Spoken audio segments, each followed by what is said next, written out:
I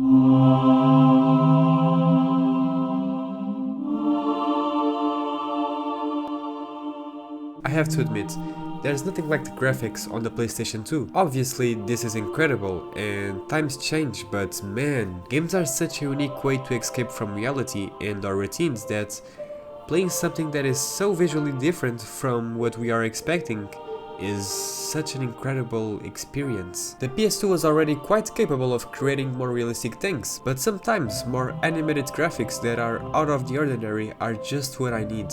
My favorite examples are undoubtedly Dragon Quest VIII and Sly Cooper. They look hand-drawn and literally transported into the 3D, and it's just incredible. So when I came across this game, I knew I had to play it. Cocoto Fishing Master. As I said, it reminds me of Sly Cooper almost instantly, even down to the design of the boat. So let's see. I've never played a fishing game before, but the visuals are incredible. Neko Entertainment. I didn't recognize them by name until I looked them up. And oh boy, these are the people behind that fucking awful Charlie's Angel games. Plus, they made that Crazy Frog Racing game. Oh no, this can't be a good sign. As I was searching, for some reason, this is not the only game from Cocoto. It looks like there's like a whole series of different genres and different games that comes with Cocoto, this little devil red guy. Why are there so many? One of them even copies that terrible Hercules game where you build columns and... Oh! That game is also theirs. Okay... Apparently this game was originally made for the Wii, being released on WiiWare, and later for the PS2. I found a review from IGN at the time, in which they say that the PS2 version is bad, but that the Wii version manages somehow to be even worse. Well, coming from IGN, I don't know if I should trust that too, but okay. Whoa, this is so cool! An official controller was created for the game? Look at this! Of course it doesn't look as cool as the one for the Resident Evil 4, but damn, this is amazing! I don't know, I'm really going to have to play this game. The graphics are incredible, and the work they put on the game is remarkable. So why have I never heard of it, and the reviews are so bad? There's only one way to find out. Okay, so continuing. Yeah, Neko Entertainment. Oh, okay, wow.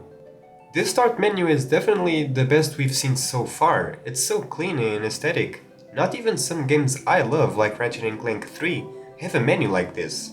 So the game starts with a brief introduction to the story. The god of this world, Geo, gives us the task of guarding and preserving this kind of magic kettle that holds an enormous source of magic. The problem is that Geo's son has put his father into a deep sleep so that he can take over the world. We are one of the little devils created by Geo, and our mission is to wake up our creator in God, or that he can restore peace to the kettle, and thus to the world as well. Huh?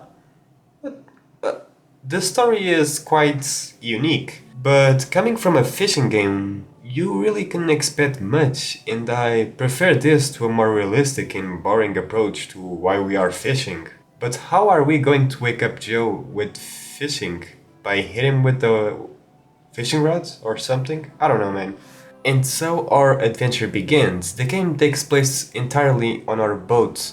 Only with a special bait can we wake him up, so we have to find the 5 parts of the bait. Each one is in one of the 5 kingdoms. Our fairy friend gives us some introductions and... Whoa, okay. This is too much information, but okay, whatever. The game is quite simple. We have these 3 baits that catch different types of fish. The first one catches fish on the surface. When we cast it, we play this mini game of following the fish in the air. The second one goes deeper, and so on, each one having its own kind of mini game.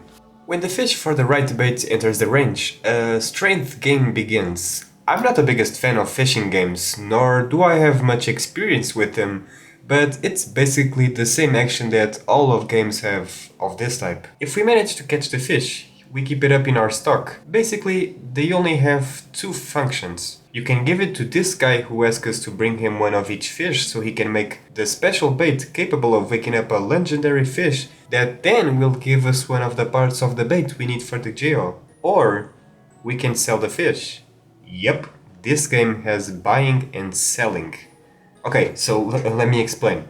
There are two characters in this upgrade and purchase system. One of them sells us baits because if we fail to win the strength game with one of the fishes, he keeps our bait, so we kinda have to buy more. In addition, he always sells a better fishing rods. The other character is basically a fish buyer, only serving to sell our fish so we can buy more baits and new rods. Yeah, pretty simple.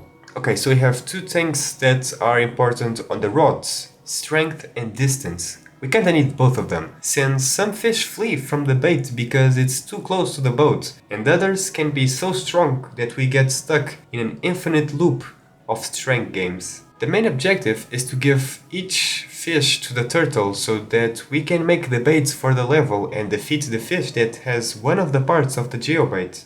Well, I wasn't expecting a big game since the reviews aren't that good, but we have a decent upgrade system, nice graphics. What can go wrong?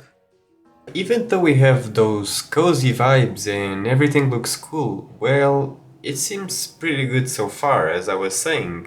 But things are about to change, for the worse. This game is so repetitive. Oh my fucking god. Okay, so remember everything I've said so far, right? It seems fine to you, correct? You have those things to do, it looks cool. Yeah, it looks fine to me too, until I had to do it fucking 5 times. It was to be expected given the 5 pieces of the bait, but that's not the issue. What if I told you that the only thing that changes in the 5 times is the color of the fucking sky and the color of the fish? Can someone send me fucking help, because nothing changes in this game.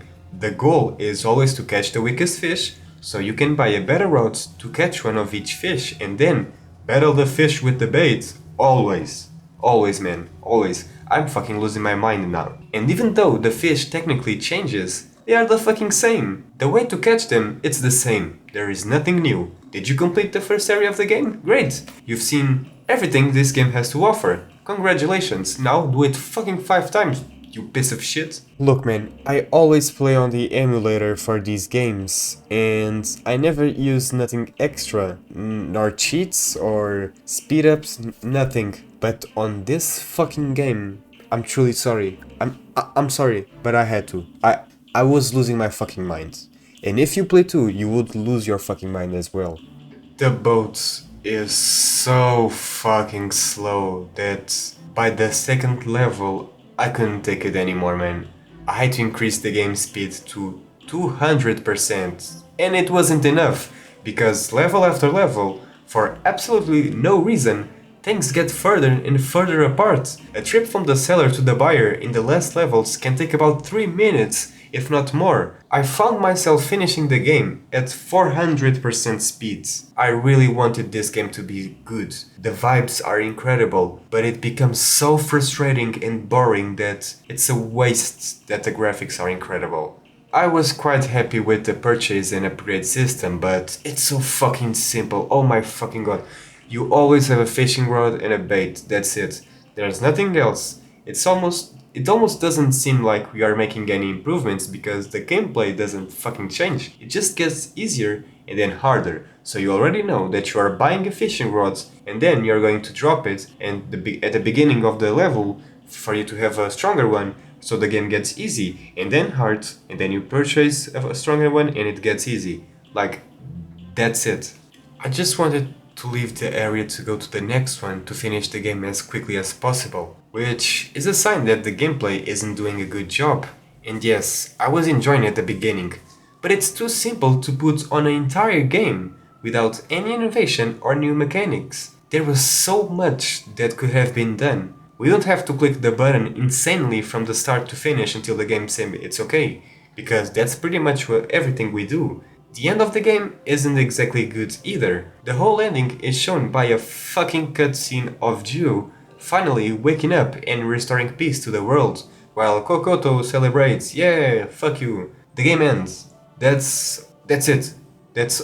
Once again, we do the same thing. Gather the baits, cast one last time on the last level, and then there's a cutscene at the end.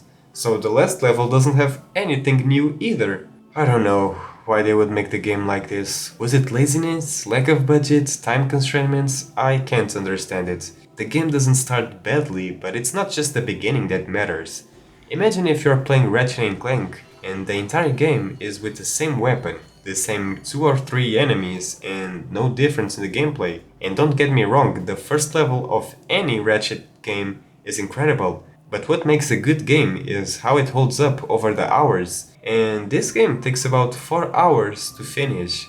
It doesn't have enough gameplay or innovation to last even an hour. Games that have no difference during gameplay have to be very well thought out, okay? Look at the first Sonic games. You do the same fucking thing from start to finish, but always sounds different.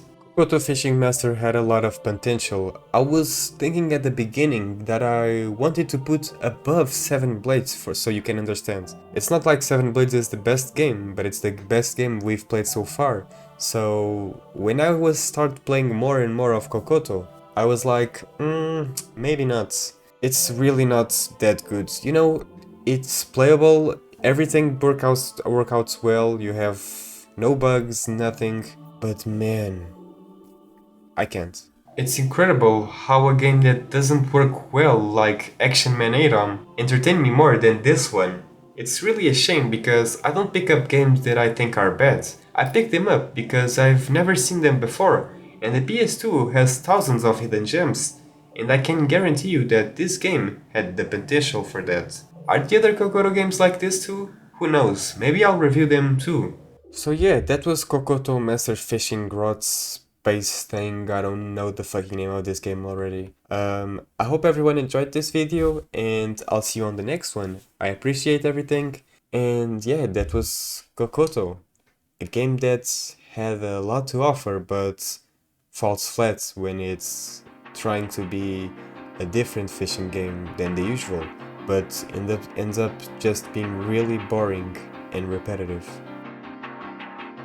Yo, it's me at the end of the video. As always, thank you so much to everyone that watched the video, and I appreciate all the love that you show me, and I'll see you on the next one. Hopefully we will find a better game, as I was saying. So yeah, keep doing your stuff and shit.